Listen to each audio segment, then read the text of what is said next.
Boa noite a todos. É sempre muita alegria estar aqui com vocês, aqui na FEAL, com os amigos de longa data e ter a oportunidade de compartilhar com vocês esses momentos. Quem me segue não anda nas trevas. Essa é uma afirmação de Jesus, né? Nos dando conta da luz que Ele nos traz, que Ele nos trouxe na sua chegada sobre a Terra. Mas antes da gente falar propriamente sobre isso, eu gostaria de trazer um questionamento para todos nós. O que é as trevas nas nossas vidas? Obviamente que nós não estamos, o Evangelho não se refere, né? Quando ele fala das trevas, ele não está se referindo a uma condição geográfica, a uma situação específica em algum lugar do plano espiritual ou mesmo material. Mas o que são as trevas nas nossas vidas? Será um momento onde eu estou passando por uma provação, uma crise no casamento, uma doença na família, uma doença em mim mesma, uma doença grave, e que eu começo a pensar sobre tudo que na minha vida, sobre momentos decisivos, sobre grandes dúvidas que temos. O que são as trevas nas nossas vidas? Será a falta de fé, a falta de amor próprio que desencadeia uma série de outros problemas nas nossas vidas? É muito importante a gente parar um momento para pensar sobre isso. Mas uma coisa é certa, todas as situações que possamos viver e que a gente ainda está muito confuso, com dificuldades de entendimento do que se deve fazer, como que nós podemos nos conduzir, como nós podemos obter as respostas que buscamos, é em Jesus que nós encontramos muitas dessas respostas. É no seu Evangelho, no seu ensinamento, é que nós encontramos essas respostas. Quando Jesus fala que quem o segue não vai andar em trevas, Ele está mostrando o caminho que nós devemos seguir. Mas aonde que está esse caminho? Aonde que nós podemos obter as informações que necessitamos para que a gente possa realmente colocar em prática? O Evangelho de Jesus, que Ele deixou não escrito, mas através dos seus exemplos, através dos seus momentos e oportunidades de ensinar verbalmente, através dos seus discípulos, através dos seus apóstolos e ao longo dessas gerações que já se passaram e até o momento resiste, ele é o manancial de instrução, vamos dizer assim, para aquilo que a gente precisa. Porque a gente precisa lembrar, e o Evangelho segundo o Espiritismo nos coloca isso muitas vezes, que muitos dos problemas que hoje nós vivemos são frutos da nossa imprevidência, são frutos das nossas dificuldades de entendimento, são frutos do nosso processo de aprendizado. Muitos dos problemas que nós colhemos ao longo da vida e que nos fazem andar nas trevas são ainda frutos da nossa ignorância, da nossa incapacidade de entendimento. E aí é um grande exercício de autoconhecimento e também de aprimoramento que o Evangelho nos propõe. É nesse lugar, é nesse livro que nós podemos colher situações, aprendizados preciosos para a nossa vida. Onde a gente vai colocar verdadeiramente as nossas necessidades, as nossas angústias, as nossas dúvidas. O Evangelho, na verdade, deveria ser o nosso livro de cabeceira. aquele momento em que a gente se debruça para fazer a leitura profunda de conexão com o mais alto. É um momento onde a gente se recolhe, como o próprio Evangelho nos ensina, se recolhe e se conecta com Deus, para que a gente possa fazer esse intercâmbio. Só que muitas vezes a gente esquece disso, né? No momento da angústia, no momento da aflição, no momento da agonia, muitas vezes a gente esquece de colocar em prática esse grande exercício que é da conexão com o divino. E aí a gente passa a não conseguir, às vezes, ouvir os conselhos que chegam da espiritualidade. Porque o que a gente sabe é que a gente está rodeado por amigos trabalhadores do plano espiritual, seja qual for o nome que a gente dê a eles, anjo da guarda, anjo protetor, amigos, santos de toda sorte que estão aí no plano espiritual, que nos acompanham, que somos devotos. Não importa qual seja a denominação, não importa qual seja a religião, mas para a nossa conexão com esse plano, a gente precisa estar pronto para isso. A gente precisa abrir espaço no nosso coração e na nossa mente para isso acontecer. Só que no meio dessa confusão que muitas vezes nós nos encontramos, nós atrapalhamos esse caminho. Nós não conseguimos estabelecer a ponte necessária para essa conexão. E a gente sabe que quando a gente está diante de uma situação, de uma provação difícil, a gente também acaba baixando o nosso padrão vibratório. A nossa energia começa a se comunicar com os irmãos que muitas vezes, em vez de ajudar, estão atrapalhando.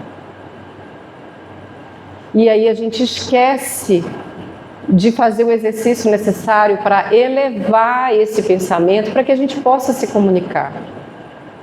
Nas dúvidas, nas dificuldades de entendimento sobre alguma coisa, sobre a necessidade de saber fazer escolhas mais acertadas para as nossas vidas, para a necessidade de passar por provações que às vezes parecem impossíveis. A gente precisa estabelecer o contato com a espiritualidade amiga, para que ela de verdade possa trazer a luz sobre aquilo que a gente precisa. Só que a gente esquece.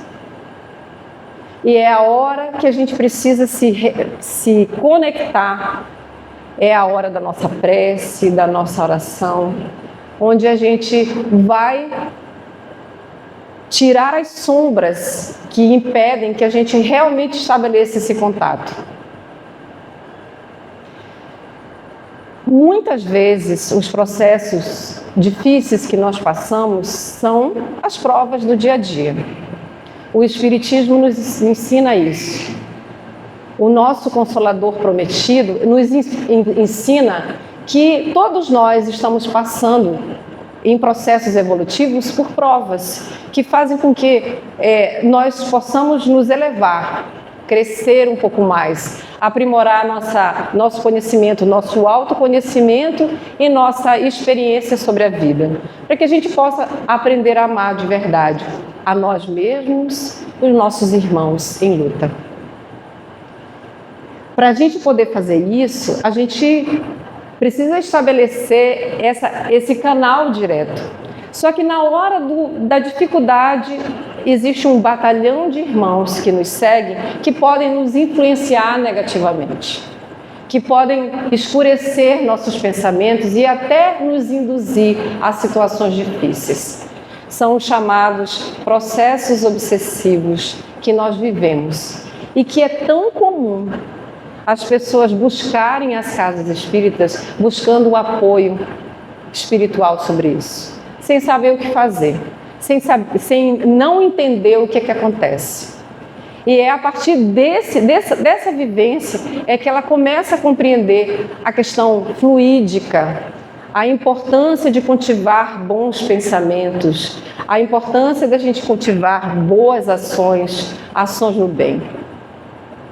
A grande maioria dos problemas que nós somos acometidos tem a ver com as nossas próprias escolhas, se não nesta vida, em vidas anteriores.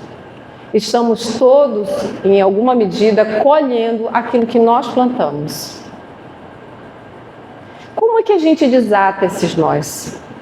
Como é que a gente desfaz esses embrólios que a gente se mete de vez em quando? Como é que a gente chega a dar resoluções a situações que parecem, às vezes, insolúveis?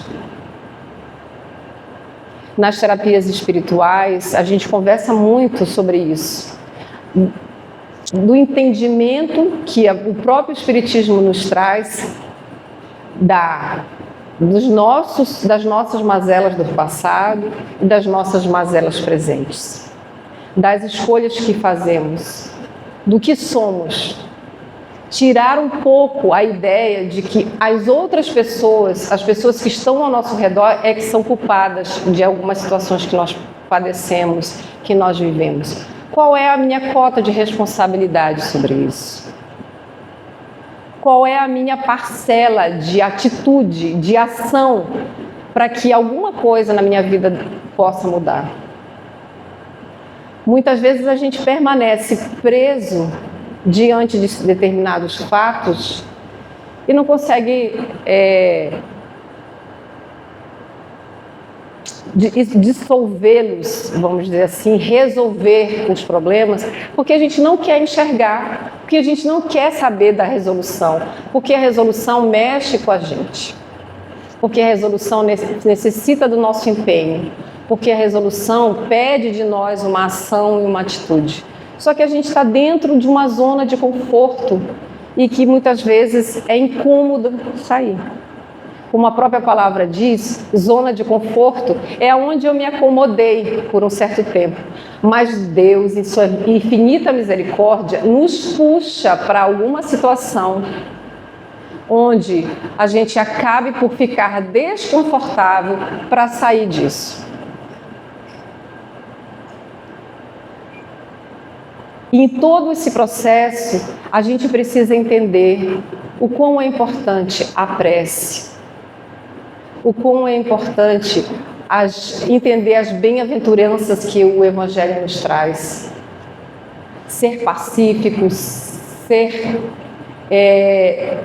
paciente diante dos fatos da vida, tentando extrair o máximo do aprendizado necessário para que a gente possa achar os caminhos.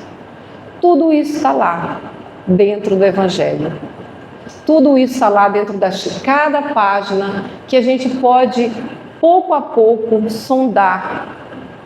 Quem tem o hábito de ler o Evangelho vai perceber que não existe nenhuma página igual a outra, mesmo que a gente leia inúmeras vezes.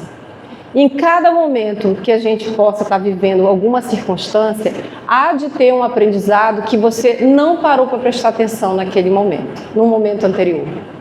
E que vai servir para nós como um farol, como uma luz do que a gente precisa entender. Mas para isso, a gente precisa conectar com os amigos espirituais que nos apoiam nessa tarefa, que nos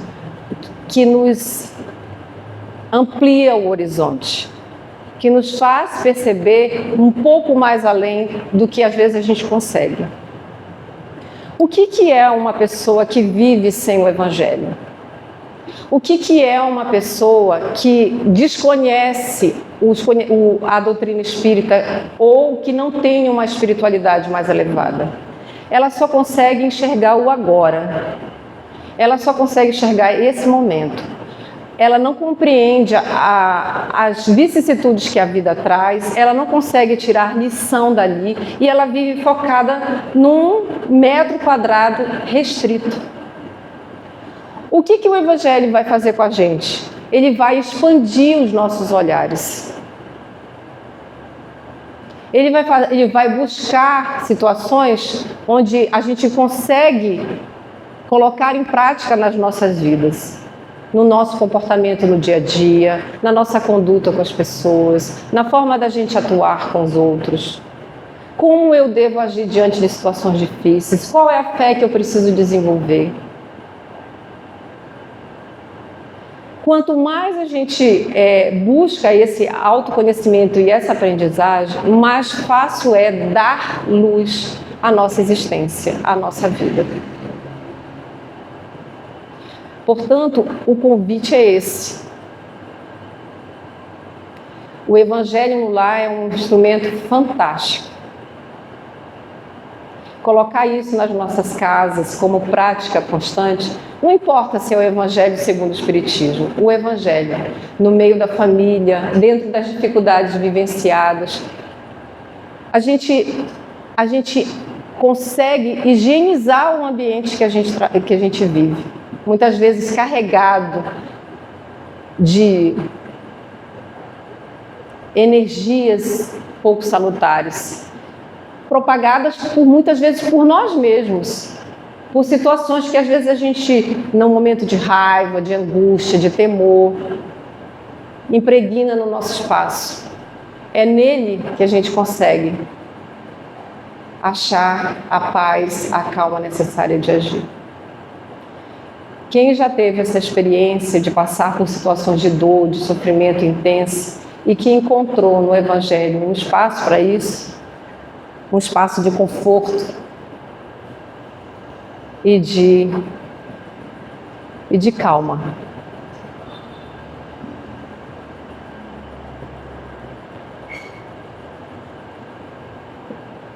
Eu convido a todos a experimentar essa possibilidade.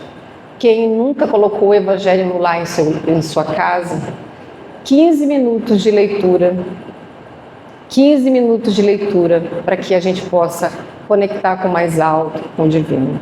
Buscando o auxílio, buscando as respostas para aquilo que a gente precisa. Foi isso que Jesus trouxe quando ele colocou: quem me segue não anda em trevas. Foi o conhecimento nas nossas mãos. Foi colocando para nós que todas as vicissitudes são passíveis de serem enfrentadas com a calma e a serenidade. Ele não nos prometeu carregar nenhuma cruz por nós. Ele nos disse que pegássemos a nossa cruz e carregássemos. Portanto, ele não está nos livrando de todas as dificuldades que nós ainda temos que passar por esse processo evolutivo, mas ele está nos mostrando o caminho correto a fazer. É esse o convite que eu trago hoje. Eu não sei se aquele relógio está certo, mas eu acho que eu passei já do tempo. Muito obrigada, boa noite a todos.